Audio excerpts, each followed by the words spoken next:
શાંતિ ઓમ શાંતિ ઓમ શાંતિ ઓમ શાંતિ ઓમ શાંતિ ઓમ શાંતિ ઓમ શાંતિ ઓમ શાંતિ ઓમ શાંતિ ઓમ શાંતિ ઓમ શાંતિ ઓમ શાંતિ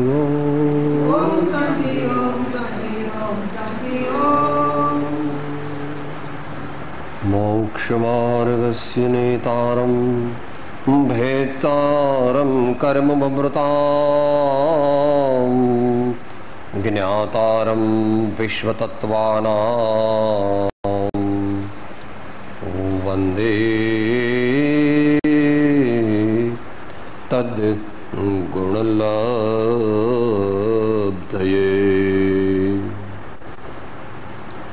અજ્ઞાનતિમિરાંધાનાં જ્ઞાનાંજનેશલાકયા ચક્ષુઃ ઉન્મીલિतं યેન તસ્मै શ્રી ગુરવે નમઃ. તસ્मै શ્રી ગુરવે નમઃ.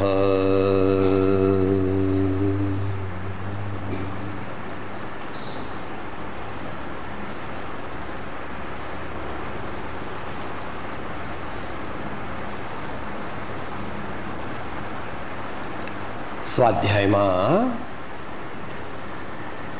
આજે વિચારણાનો પ્રારંભ કરીશું. શ્રીમદ રાજચંદ્ર વચનામૃત પત્રાંક 37, જેમાં અનેક વિષયો લીધા છે, પણ પ્રારંભિક વિષય જે લીધો છે એ છે કે આધ્યાત્મિક માર્ગમાં દેખાડો કરવાની કિંમત નથી. ફરીથી, આધ્યાત્મિક માર્ગમાં દેખાડો એટલે શોમેનશીપ કરવાથી આપણને કંઈ ફાયદો થતો નથી. આધ્યાત્મિક ફાયદો થતો નથી.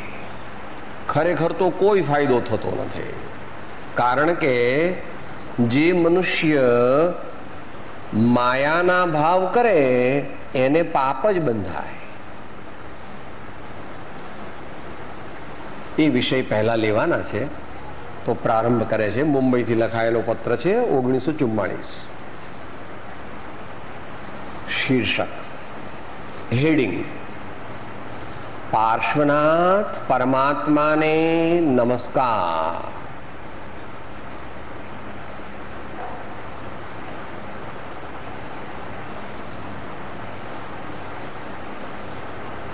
નામ દઈને નમસ્કાર કર્યા.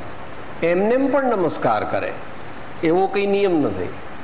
પરમાત્માને નમસ્કાર કરો, સત્પુરુષોને નમસ્કાર કરો, સદગુરુદેવને નમસ્કાર કરો, તમારા ગુરુનું નામ દઈને નમસ્કાર કરો.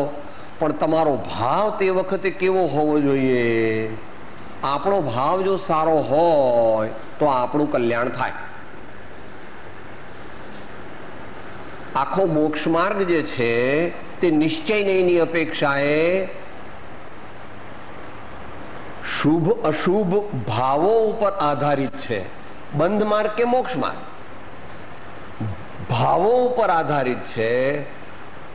બીજી વસ્તુઓ એમાં ગૌણ છે, બીજી બધી વસ્તુઓ એમાં ગૌણ છે. તો પાર્શ્વનાથ પરમાત્મા એટલે વર્તમાન 24/23 ભગવાન.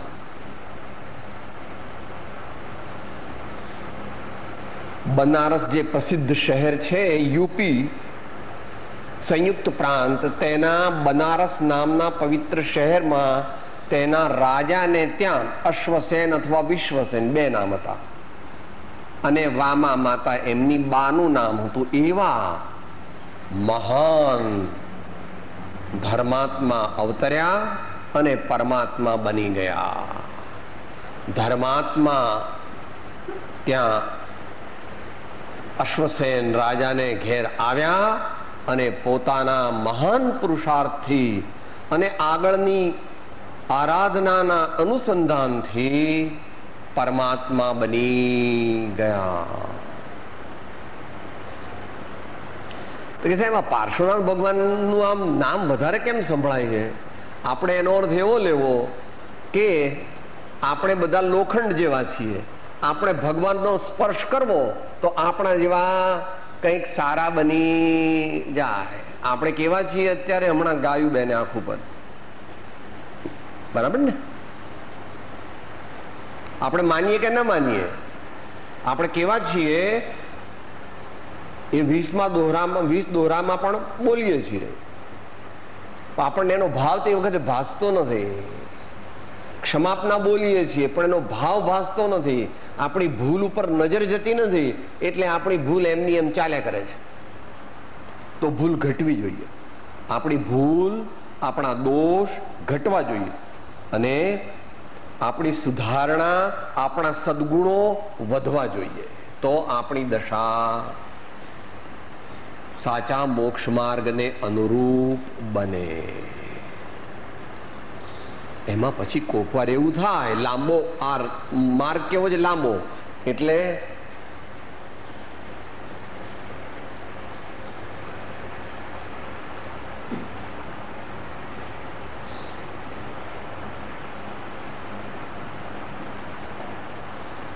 આપણા જેવા બધા મધ્યમ કે નીચી કક્ષાના મનુષ્યો છે એ કઈ ભગવાન જેવો પુરુષાર્થ કરી શકતા નથી.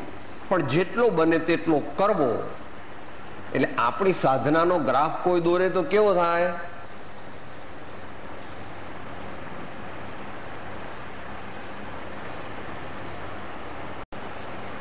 મોટા ભાગે કર્મોના ઉદયને આપણે આધીન થઈ જઈએ છીએ. મોટા ભાગે કર્મોના ઉદયને આપણે આધીન થઈ જઈએ છીએ અને એટલે એમ ચાલ્યા કરે છે. કિસ્મત કી હવા કભી નરમ કભી ગરમ, કભી નરમ ગરમ, ભાઈ ગરમ નરમ, આવું ચાલ્યા કરે છે. અને આવું ચાલવાનું ભાઈ. મુનિ દશા થાય ત્યાં સુધી આવું ચાલે. પછી સાચા શુદ્ધોપયોગી મુનિ બની જાય પછી ખાસ પેલા લોકોનું ચાલે નહીં, કર્મોનું કઈ બહુ ચાલે નહીં. પણ ત્યાં સુધી આપણે એટલા માટે આપણી જાતને કૃપાળુદેવને જ્ઞાની પુરુષો કેવી રીતે જગાડવાનું કહે છે? ક્ષણે ક્ષણે, કાર્યે કાર્યે અને પ્રસંગે પ્રસંગે. સવાર ને સાંજ 2 જ વાર ભક્તિ સ્વાધ્યાય નહીં કરવાના. કલાકે કલાકે ભરત ચક્રવર્તી ઘંટ વગડાવતા હતા, ચેત ભરત ચેત, કાળ ઝપાટા લેત.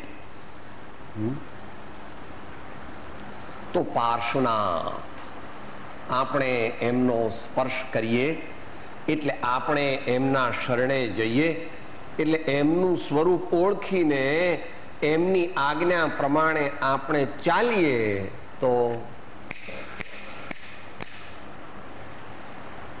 કામ થઈ જાય. ભગવાનને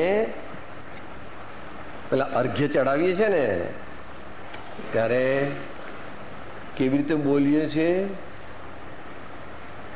દ્રવ્ય ક્ષેત્ર કાળ ભાવને ખ્યાલમાં રાખીને અર્ઘ્ય બનાવેલો છે ભગવાનનો.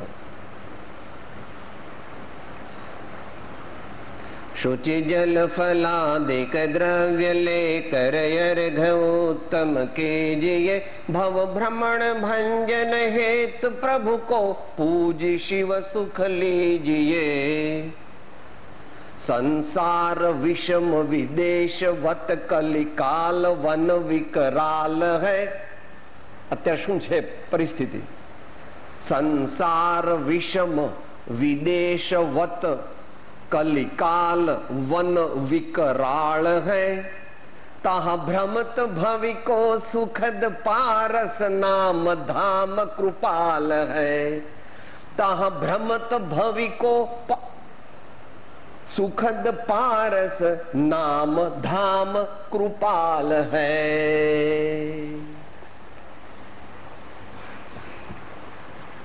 ભગવાનના ચરણોને તત્વથી જે પકડી લે છે, આપણામાંથી કોઈ, આપણામાંથી નહીં, કોઈ પણ જે જીવ પરમાત્માનું શરણ સાચું લે તેનું પરમ કલ્યાણ થયા વિના રહે નહીં. માટે આપણા જેવાની વાત તો જવા દો, પણ મહાન આચાર્યો, મહાન સંતો, ધર્માત્માઓ પણ તુજે ચરણ કમળનો દીવડો રૂડો હૃદયમાં રાખજો. आपके चरण कमल मेरे हृदय कमल में अखंडपणे संस्थापित रहे, संस्थापित रहे. આ પરથી આપણે પ્રેક્ટિકલ એમ સમજવું કે કલાકે ભગવાનને યાદ કરવા, ગમે ત્યાં હોઈએ એવી ટેવ પાડવી. પણ ભગવાનને યાદ આવે એટલા માટે 1 વાર 2 વાર 5 વાર ભગવાનની સામે બેસીને બરાબર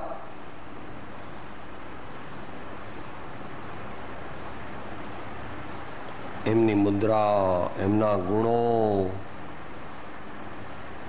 આપણા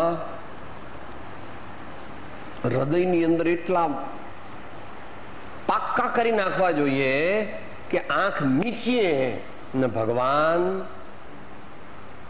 5-10 સેકન્ડમાં હાજર થઈ જાય. અભ્યાસથી થઈ શકે, વૈરાગ્યથી થઈ શકે. અને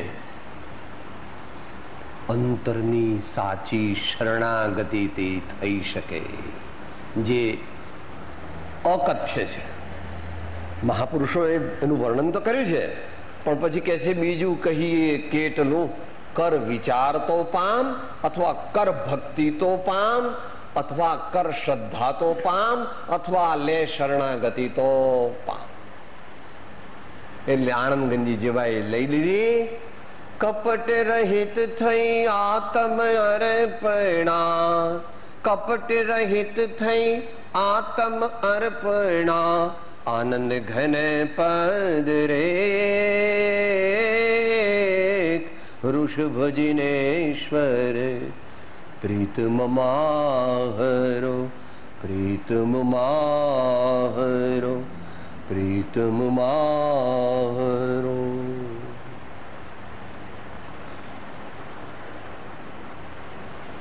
એવા પરમાત્માને મન, વચન અને કાયાની શુદ્ધિથી નમસ્કાર કરવાથી અનંત કર્મોની કરોડો ખપે છે એમ બોલો છો ને ભાઈ. આપનું નામ લેવાથી પણ અનંત કર્મોની કરોડો, એટલે કરોડો કરોડો કર્મોના મોટા જથ્થા બળી જાય જો આપણો ભાવ સાચો હોય.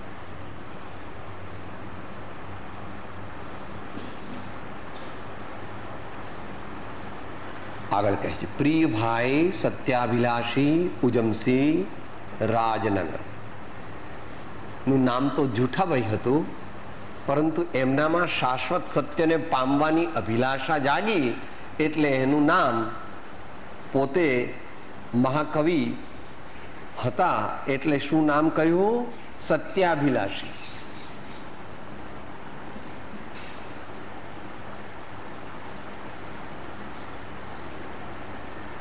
આગળ આપણે જે પાઠ લીધો હતો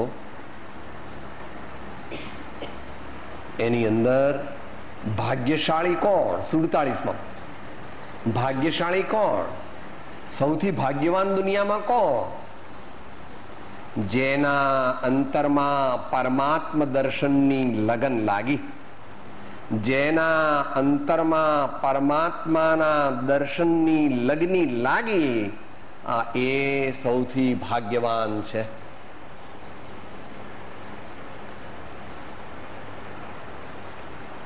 તમારું રાજનગર એ અમદાવાદનું જૂનું નામ છે. રાજનગર પણ છે, કર્ણાવતી પણ છે. એવા અત્યારે જેને અમદાવાદ કહે છે એના જુદા જુદા નામ છે. તમારું હસ્તલિખિત શુભપત્ર મને કાલે સાયંકાળે મળ્યું. તમારી તત્વ જિજ્ઞાસા માટે વિશેષ સંતોષ થયો. પત્ર પણ શુભ થઈ ગયું, કાગળ પણ પવિત્ર થઈ ગયો. કેમ? અંદરમાં ભાવ, પરમાત્માને પામવા માટેના ભાવ થયા. એ જેમાં લખ્યું હોય એ કાગળ પણ પવિત્ર છે. આને કેમ આપણે પગે લાગીએ, માથે ચડાવીએ? છે તો કાગળ, પરંતુ અંદર ભગવાનની વાણી, સંતોની અનુભવ વાણી છે, માટે એ પરમ પૂજ્ય થઈ જાય. નીતિકાર એવું કે છે, આપણે સારી વસ્તુનો સમાગમ કરીએ તો આપણું કલ્યાણ થઈ જાય. પછી એમને એક દ્રષ્ટાંત આપે છે. પેલો નાનો કીડો ઈ ફૂલમાં બેઠો તો 3 લોકના નાથના માથા પર ચડી ગયો. લે હાલ, એ કીડાને કોઈ પાસે જવા દે ભગવાનની? સાહેબ કાઢો કાઢો. કીડો હોય તો આપણે એમને જાય તો આપણે જવા દઈએ, પણ ફૂલની અંદર બેસી ગયો છે, કોઈ દેખાતો નથી. અને ઈ ફૂલ તો 3 લોકના નાથ જે ભગવાન તેના માથા ઉપર ચડે. કેમ? સંગતિ ઉત્તમ વસ્તુની કરીએ તો આપણે ઊંચે ચડી શકીએ. માટે સંગતિ કાયમ ઉત્તમ વસ્તુઓની, ઉત્તમ પુરુષોની, ઉત્તમ મનુષ્યોની રાખવી.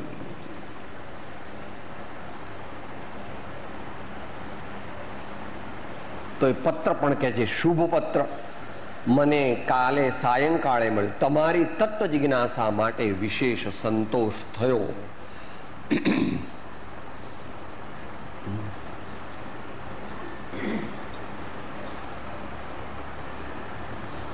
વિવેકી મનુષ્યો કળિયુગની અંદર જીવન કેવી રીતે પસાર કરે? કળિયુગની અંદર ચારે બાજુ દાવાનળ લાગેલો છે. તો સંત પુરુષો, સજ્જનો અને સાધકો જીવનયાપન કેવી રીતે કરે? શાસ્ત્રકાર કહે છે, કાવ્ય શાસ્ત્ર વિનોદેન કાલઃ ગચ્છતિ ધીમતામ. કાવ્ય શાસ્ત્ર વિનોદેન કાલઃ ગચ્છતિ ધીમતામ. જે બુદ્ધિવાળા મનુષ્યો છે, અહીંયા સુબુદ્ધિવાળા મનુષ્યો છે, આત્મકલ્યાણને, જીવન વિકાસને ઝંખે છે, એ પોતાનો સમય ક્યાં વિતાવે? કે સાહેબ આમ ધ્યાન કરે, એવો તો કાળ છે નહીં.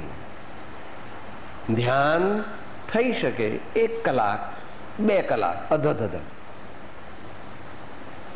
ધ્યાન કેટલું થઈ શકે? 1 કલાક 2 કલાક. એટલું કર્યું તો મહાન પુરુષ કહેવાય.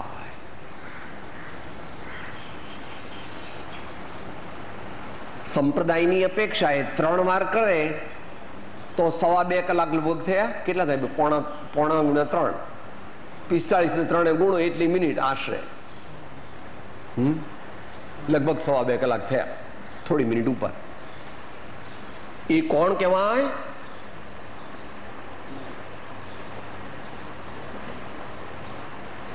ત્રીજી પ્રતિમા ધારી શ્રાવક. જૈન દર્શનની પરિભાષામાં શું કહે છે? ત્રીજી પ્રતિમા ધારી શ્રાવક. એવા હોય તે પણ બહુ મહાન છે. માટે ભગવાને કીધું, ભાઈ બધું કરવું પડે. ભગવાનની ભક્તિ, સંતોની સેવા, શાસ્ત્રનો સ્વાધ્યાય, ઇન્દ્રિયોને અને મનને અંકુશમાં રાખવા, 12 પ્રકારમાંથી જે થઈ શકે તેવું તપ, ઈચ્છાના નિરોધ માટે કરવું, અને જે પણ કંઈ પોતાનું કહેવાય છે એ બીજાઓને આપવું. એવું ભાઈ તમારે નીકળ્યું છે ત્યાં આગળ. Share, care and donate. Share, care and therefore donate. વહેંચવું. Share, care, CARE care. સર્વ જીવો પ્રત્યે મને સદભાવ છે. સર્વ જીવો સુખી થાય, સર્વને શાતા રહે, સર્વને શાંતિ મળે, એવી મારી ભાવના છે. અને તે માટે હું જે રીતે પ્રયત્ન કરું તે રીતે હું કરવા માંગુ છું. એમ દાન ભગવાને કહ્યું છે. તો મનુષ્યો, બુદ્ધિમાન વિવેકી મનુષ્યો કળયુગમાં કેવી રીતે સમય વિતાવે? કાવ્ય શાસ્ત્ર, કાવ્ય પણ અને કાવ્ય શાસ્ત્ર. મોટા ભાગના શાસ્ત્રો છે ને બધા કાવ્યમાં લખાયા છે. ઘણા બધા શાસ્ત્રો આત્મસિદ્ધિ શેમાં લખાયું છે? હા, મૂળ માર્ગ શેમાં લખાયું? તો સમયસાર વગેરે, પ્રવચનસાર વગેરે. કુંદકુંદ સ્વામીનું કોઈ પણ સાહિત્ય ગદ્યમાં છે જ, મળતું નથી અત્યારે. કુંદકુંદ સ્વામીનું કોઈ પણ સાહિત્ય ગદ્યમાં મળતું નથી. All the literature is in poems. એટલે એના અનુગામી અમૃતચંદ્ર દેવને પણ ટીકા લખતા લખતા વચ્ચે વચ્ચે કળશ લખવા પડ્યા. ને કેટલા? 278. હા,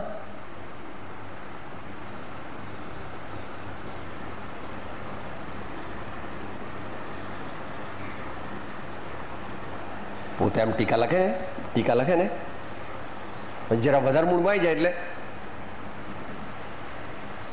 કળશ, પાછા થોડું લખે, એકદમ ભાવ.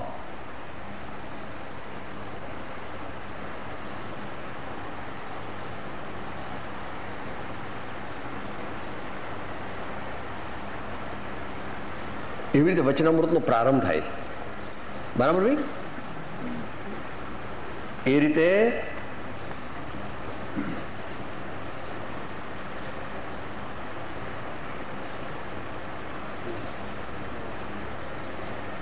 ગ્રંથારંભ પ્રસંગ રંગ ભરવા કોડે કરું કામના બોધું ધર્મદ મર્મ ભર્મ હરવા છે અન્યથા કામના ભાખું મોક્ષ સુબોધ ધર્મ ધનના જોડે કથું કામના એમાં તત્વ વિચાર સત્વ સુખદા પ્રેરો પ્રભુ કામના એમાં તત્વ વિચાર સત્વ સુખદા પ્રેરો પ્રભુ કામના.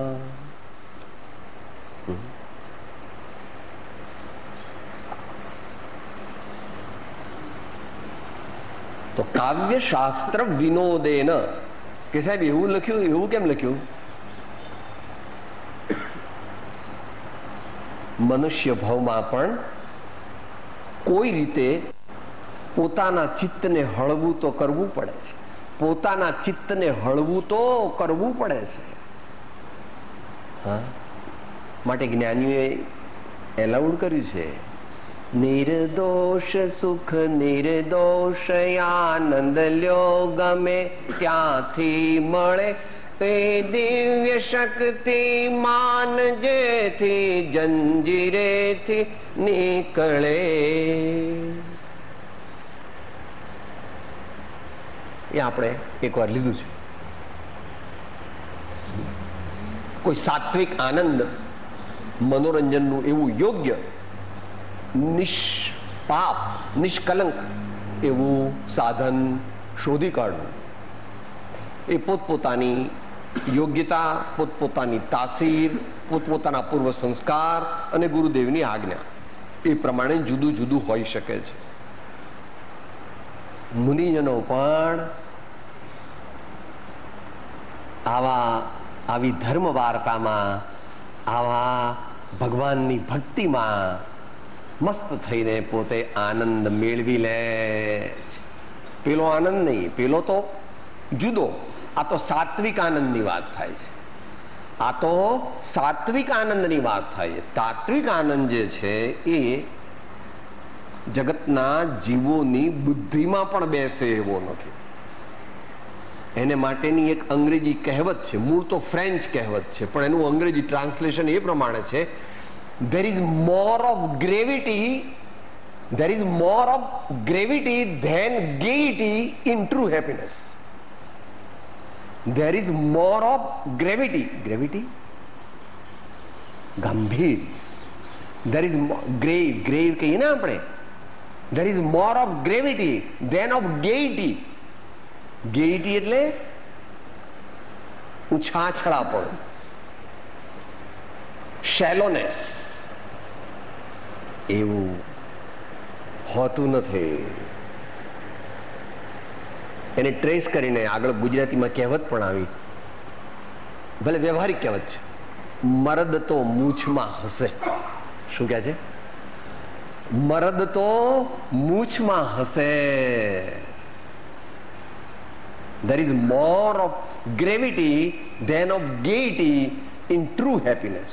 માટે એ વાત તો ભગવાનના દર્શન કોક વાર રાતના 12-1 વાગે એકલા કરીએ ત્યારે આપણને ખબર પડે.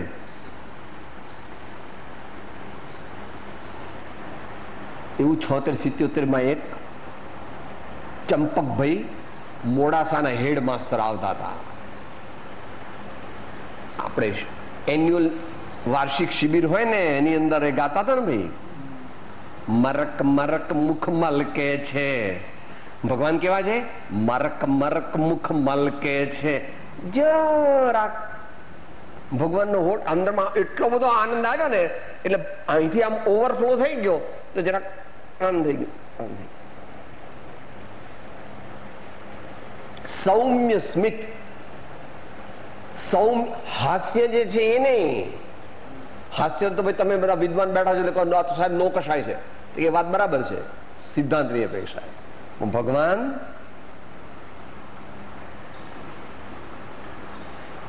પ્રશમ રસ નિમગ્નમ, પ્રશમ રસ નિમગ્નમ એવા પરમાત્મા છે. તો અહીંયા આગળ કળિયુગની અંદર શું કરવું એટલે કે કાવ્ય શાસ્ત્ર વિનોદેન કાલ.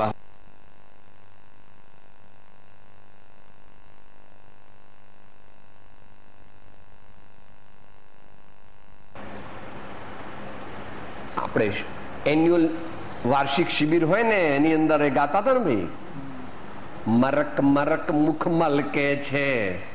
ભગવાન કેવા છે? મરક મરક મુખ મલકે છે. જરાક ભગવાનનો હોઠ અંદરમાં એટલો બધો આનંદ આવ્યો ને, એટલે અહીંથી આમ ઓવરફ્લો થઈ ગયો તો જરાક આમ થઈ ગયું. સૌમ્ય સ્મિત, સૌમ્ય હાસ્ય જે છે એ નહીં. હાસ્ય તો ભાઈ તમે બધા વિદ્વાન બેઠા છો એટલે કહો સાહેબ નો કશાય છે, એ વાત બરાબર છે સિદ્ધાંતની અપેક્ષા. ભગવાન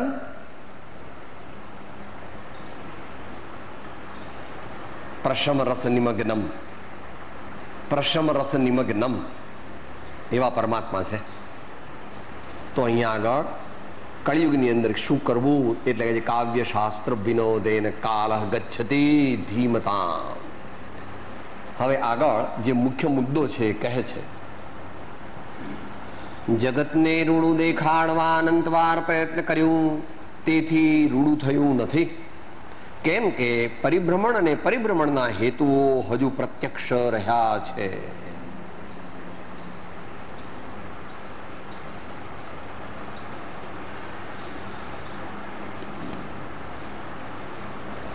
લોકોને સારું લાગે એવું કરવું એ જ્ઞાનીનો માર્ગ નથી, પણ જે સારું હોય, સાચું હોય તે કરવું. અન્યત્ર પણ વચનામૃતમાં એ વાત લીધી છે.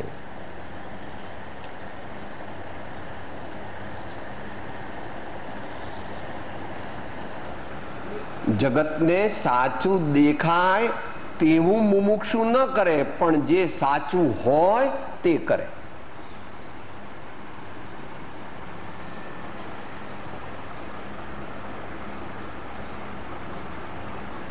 જગતને રૂડું દેખાડવા અનંતવાર પ્રયત્ન કર્યું.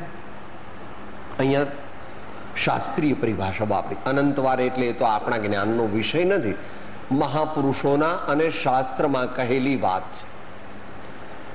તેથી રૂડું થયું નથી. રૂડું થયું નથી એનું કારણ શું? કારણ કે પરિભ્રમણ, પરિભ્રમણ એટલે ચાર ગતિમાં રખડબૂતે અથવા પંચ પરાવર્તનમાં ભંભુ તે એ શાસ્ત્રની ભાષામાં. વર્તમાન ભાષામાં પ્રત્યક્ષમાં શું? આધિ, વ્યાધિ, ઉપાધિ અને જન્મ, જરા, મરણ એ પ્રત્યક્ષ દેખાય છે. પુનરપી જનનમ પુનરપી મરણમ પુનરપી જનની જઠરે શયનમ. સંસારનો સ્વભાવ કેવો છે? એવો છે. અને અત્યારે તો બહુ વધી ગયું. પોતે કે સાહેબ મને બહુ ટેન્શન થઈ ગયું છે, સાહેબ મને બહુ ટેન્શન થઈ ગયું છે. પછી મણિભાઈએ કહ્યું ભાઈ કે કેમ ટેન્શન થઈ જાય છે? કે તમારું ઇન્ટેન્શન બરાબર નથી. તો જેટલી સાચી સમજણ આવે, જેટલો આપણા જીવનમાં સાચો સુધાર થાય, જેટલી પરમાત્મામાં વિશ્વાસ આવે, એટલી પછી આમ ગભરામણ થઈ જાય નહીં, ઓછી થાય.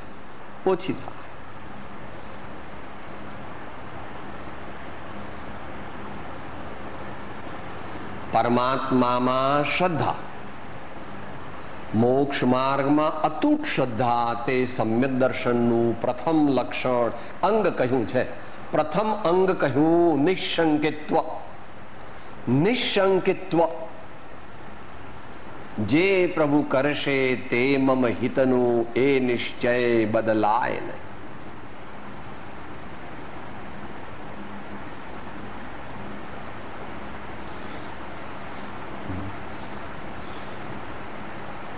એટલા માટે શરણાગતિનો માર્ગ પ્રમાણમાં સહેલો છે. દરેક જ્ઞાની પુરુષોએ વર્તમાન કાળમાં ભક્તિ માર્ગની મુખ્યતાથી આગળ વધવાનો પ્રયત્ન કર્યો છે અને બીજાઓને પણ કીધું છે કે ભાઈ ભક્તિ માર્ગથી આગળ વધજો, જ્ઞાન કરો, ધ્યાન કરો, યોગ કરો, સેવા કરો, પણ ભક્તિને આગળ રાખજો. કારણ કે એ એક જ આને કાપે છે. સાચી ભક્તિ હોય તો અહંકાર, મમકાર, માન જન્મે નહીં. દરેકને આનું મોસ્ટ ઇમ્પોર્ટન્ટ. તો એને મોક્ષ માર્ગની પ્રાપ્તિ થતી નથી. એટલા માટે એ પ્રમાણે મહાપુરુષો કહે છે કે માનાદિક શત્રુ મહાશત્રુ કયા? નિજ છંદે ન મરાય જાતા સદગુરુ શરણમાં અલ્પ પ્રયાસે જાય. તો પરિભ્રમણ અને પરિભ્રમણના હેતુ, પરિભ્રમણનો સૂક્ષ્મ હેતુ તે કર્મો છે અને બાકીના જે છે હેતુઓ એ દેખાય છે. જ્યાં સુધી શરીર નવા ધારણ કરે ત્યાં સુધી સંસારમાં રહે. સિદ્ધલોકમાં કયું શરીર મળે? સિદ્ધલોકમાં કેવું શરીર મળે? તો સિદ્ધલોકમાં કેવા કર્મો હોય? નો. એક પરમાણુ માત્રની મળે ન સ્પર્શતા પૂર્ણ કલંક રહિત અડોલ સ્વરૂપ. સિદ્ધ ભગવાન પરમાત્મા. તો આપણને પરિભ્રમણ અને પરિભ્રમણના હેતુઓ વર્તમાનમાં દેખાય છે, એનો આપણને સંપર્ક છે, આપણને એનો અનુભવ થાય છે. માટે આપણે જોઈએ તેવું મોક્ષ માર્ગનું ખેડાણ પૂર્વમાં કર્યું નથી અને હજુ પણ આ ભાવમાં પણ બરાબર કર્યું નથી. એક ભાવ જો આત્માનું રૂડું થાય તેમ વ્યતીત કરવામાં જશે તો અનંત ભાવનું સાટું વળી રહેશે એમ હું લઘુત્વ ભાવે સમજો છું અને તેમ કરવામાં મારી પ્રવૃત્તિ છે.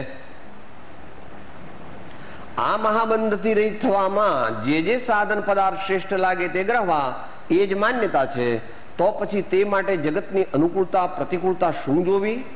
તે ગમે તેમ બોલે પણ આત્મા જો બંધન રહિત થતો હોય, સમાધિમય દશા પામતો હોય તો તેમ કરી લેવું. એટલે કીર્તિ અપકીર્તિથી સર્વકાળને માટે રહિત થઈ શકાશે. અધ્યાત્મ પદ્ધતિ હવે લાવી દીધી. અધ્યાત્મ પદ્ધતિથી કથન છે. કારણ કે તેમ કરવામાં જ શબ્દ મૂક્યો છે એ અધ્યાત્મ પરિભાષાથી સમજવો, સિદ્ધાંત પરિભાષાથી ન સમજવો. કારણ કે હમણાં આપણે શું વાંચી ગયા હતા? પાનું કાઢો 179. 179.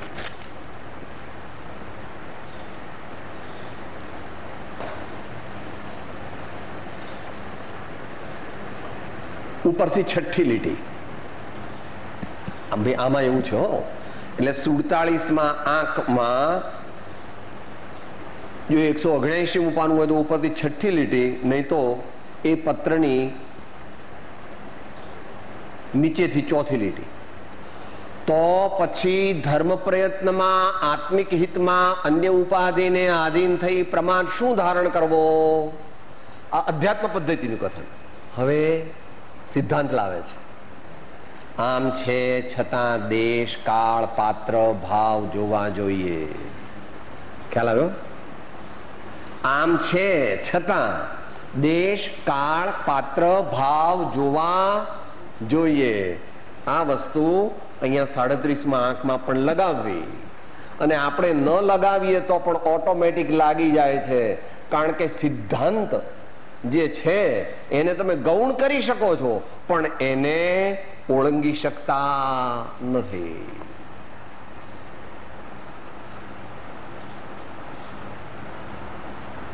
માટે આ કાળમાં જેટલું પ્રાપ્ત થઈ શકે છે તેટલું જ પ્રાપ્ત થઈ શકે છે. એથી આગળથી પ્રાપ્ત, એનાથી આગળનું પ્રાપ્ત કરવાની હઠ કરે તો પોતાનું જ નુકસાન થાય, બીજા કોઈનું નુકસાન ન થાય. પણ અધ્યાત્મમાં શું છે? અધ્યાત્મમાં એક જ, આગે बढ़ो, आगे बढ़ो, पुरुषार्थ करो, विवेक पूर्वक पुरुषार्थ करो, आगे बढ़ो.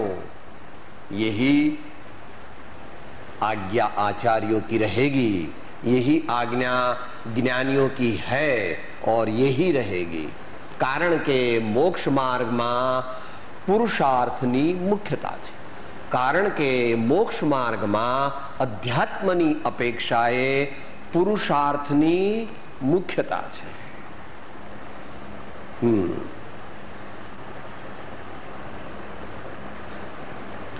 એક ભવ જો આત્માનું અનંત રૂડું આત્માનું રૂડું થાય તેમ વ્યતીત કરવામાં જશે તો અનંત ભવનું સાટું વળી રહેશે એમ હું લઘુત્વ ભાવે સમજો છું.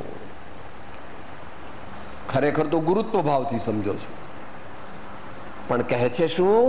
લઘુત્વ ભાવ. જે ગુરુત્વ ભાવ પામ્યા હોય તે હંમેશા,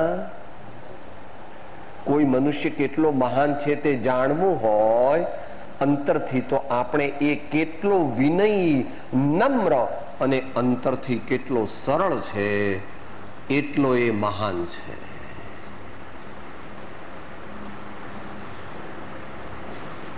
ગહન છે.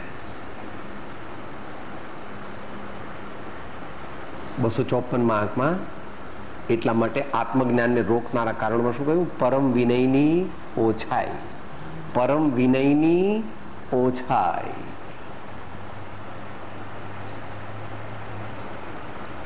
અને એ વિનયની આરાધના માટે પરમાત્માની ભક્તિ એ એક શ્રેષ્ઠ ઉપાય છે. અને પ્રત્યક્ષ સત્પુરુષનો યોગ અને પોતાનું જીવન તેને સમર્પણ કરવું એ પણ શ્રેષ્ઠ ઉપાય જ્ઞાનીઓએ કહ્યો છે. જે આપણે 76માં આંકમાં બોલીએ છીએ ને, પૃષ્ઠ સંખ્યા 194, 194 એટલે 76મો આંક. શેને માટે? કોઈ મનુષ્ય કેટલો મહાન છે, અહીં કીધું લઘુત્વ ભાવથી સમજો છું, પણ ગુરુત્વ ભાવ પામ્યા છે એટલે જ સમજ્યા, નહીતર સમજે નહીં. સાચા મહાન થાય તે સમજે કે ભગવાનને શરણે જવું તે શ્રેષ્ઠ ઉપાય છે. અને મોક્ષ માર્ગમાં રૂડું થાય એમ કરવું એ આપણા જીવનનો શ્રેષ્ઠ પુરુષાર્થ છે. બીજું કાંઈ શોધમાં માત્ર એક સત્પુરુષને શોધીને તેના ચરણ કમળમાં સર્વભાવ અર્પણ કરી દઈ વર્ત્યો જા, પછી જો મોક્ષ ન પડે તો મારી પાસેથી લેજે. એક સ્વીપિંગ સ્ટેટમેન્ટ છે. તો અહીં કીધું કે જે સારું હોય, જે સાચું હોય જે અત્યારે આપણા માટે મોસ્ટ એપ્રોપ્રિએટ હોય તે કરવું. એટલે એમાં અનેકાંત કેવી રીતે આવે છે એ લઈ અને આપણે સમાપ્તિ કરીએ. કોઈ કહે સાહેબ મારે તો મોક્ષ જ જોઈએ, મારે અરિહંત પદ જોઈએ જ અત્યારે. ભાઈ તારી ભાવના છે તો સારી છે, પણ એ થઈ શકે કે કેમ એ માટે યોગ્ય દ્રવ્ય, યોગ્ય ક્ષેત્ર, યોગ્ય કાળ ને યોગ્ય ભાવનો વિચાર કરવો જોઈએ. આવું આપણને ગાઈડન્સ અનેક મહાપુરુષોએ આપ્યું છે અને કૃપાળુદેવે મૂળ માર્ગમાં આપ્યું છે. એ આપણે અંતમંગળ રૂપે બોલીએ, સાથે જ બોલીએ.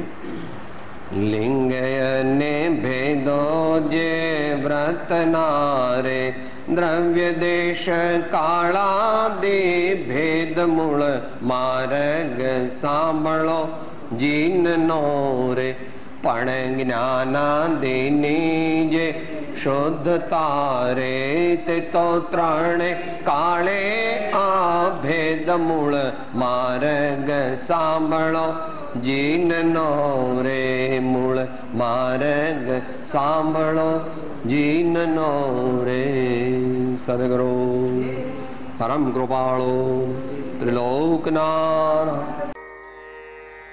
હું આત્મા છું, આપનો સેવક છું, સૌનો મિત્ર છું.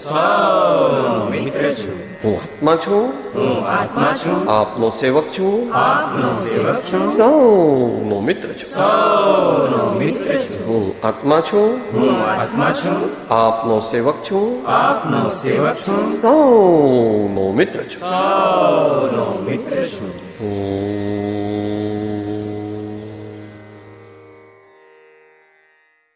જય સદગુરુ વંદન. જય જય સદગુરુ વંદન. જય જય સદગુરુ.